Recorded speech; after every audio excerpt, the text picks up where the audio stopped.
Loan തരപ്പെടുത്തി നൽകാമെന്ന വാഗ്ദാനം നൽകി നിരവധി പേരിൽ നിന്നും പണം തട്ടിയെടുത്തതായി പരാതി. കൊല്ലം ചാത്തന്നൂരിലാണ് സംഭവം. 20ഓളം പേരിൽ നിന്നും പണം തട്ടിയതായാണ് ഇരയായവർ പറയുന്നത്. ലോൺ തരപ്പെടുത്തി നൽകാമെന്ന മോഹന വാഗ്ദാനങ്ങൾ നൽകി 20ഓളം പേരിൽ നിന്നും പണം കൈപ്പറ്റിയതായിട്ടാണ് പരാതി. ചാത്തന്നൂർ പോലീസ് സ്റ്റേഷൻ പരിധിയിലാണ് സംഭവം. നിർധന കുടുംബത്തിനെ മുൻനിർത്തിയാണ് ലക്ഷങ്ങൾ തട്ടിയത്. ലോൺ വാങ്ങി നൽകാമെന്ന വ്യാജേന പല സ്ഥലങ്ങളിൽ വിളിച്ചുകൊണ്ടുപോയതായും ഇവർക്കെതിരെ തട്ടിപ്പിനിരയായവർ ആരോപണം ഉന്നയിക്കുന്നു. എന്റെയും എന്റെ കുടുംബത്തിന്റെയും എന്റെ സഹോദരന്റെയും കൂട്ടുകാരുടെയും കയ്യിൽ നിന്നും ഒരു 10 ലക്ഷം രൂപയോളം ഒരാൾക്ക് 10 ലക്ഷം രൂപ ലോൺ തരാമെന്ന് പറഞ്ഞ് 2 സ്ത്രീകൾ കബളിപ്പിച്ചതിന്റെ കാര്യമാണ് എനിക്കിവിടെ പറയാനുള്ളത്.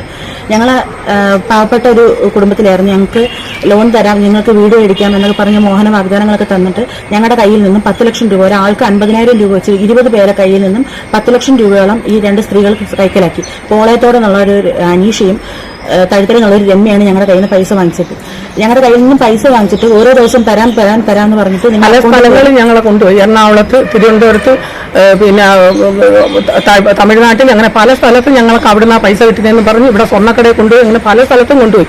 അതിനെല്ലാം പൈസ ഞങ്ങളെ കൊണ്ട് ചെലവാക്കി. എന്നിട്ട് വണ്ടിയിൽ പൈസ കൊണ്ടുവരുമ്പോൾ 15,000 രൂപ നിപ്പി നാളെ രാവിലെ വണ്ടിക്കകത്ത് പൈസ കൊണ്ടുവന്ന് കോട്ടക്കൽ തരുമെന്ന് പറഞ്ഞുകൊണ്ട് 15,000 രൂപ അതിന് കൊടുത്തു. 11,000 രൂപ ഇപ്പൊ തന്നെ അയക്കണം, ഇന്റർനാഷണൽ അക്കൗണ്ട് എടുക്കാൻ പറഞ്ഞ് അത് വാങ്ങിച്ച്. അങ്ങനെ ഓരോന്നിനും 5,000, 10,000 വെച്ച് അങ്ങനെ കുറെ പൈസ എടുത്തു. ഞങ്ങളെ കൊണ്ട് ബാങ്ക് ബറോഡയിൽ ഒരു അക്കൗണ്ട് എടുപ്പിച്ചു. ഞങ്ങൾ എല്ലാവരും പലിശയ്ക്കും കടമെടുത്താണ് ഈ പൈസ കൊടുക്കുന്നത്. നമ്മുടെ കയ്യിൽ നിന്ന് 1 രൂപ ഉണ്ടായിട്ടല്ല ഇത്രയും പൈസ ഞങ്ങൾ കൊടുത്തു. ഇപ്പൊ ഞങ്ങൾ ലോൺ എടുത്ത് കൊടുക്കാമെന്ന് പറഞ്ഞ് മേടിച്ചവരുടെ പൈസയ്ക്ക് അവർ ആത്മഹത്യക്ക്, അവർ പാവപ്പെട്ട കൊച്ചു ആത്മഹത്യക്ക് വരെ ശ്രമിച്ചതിന്.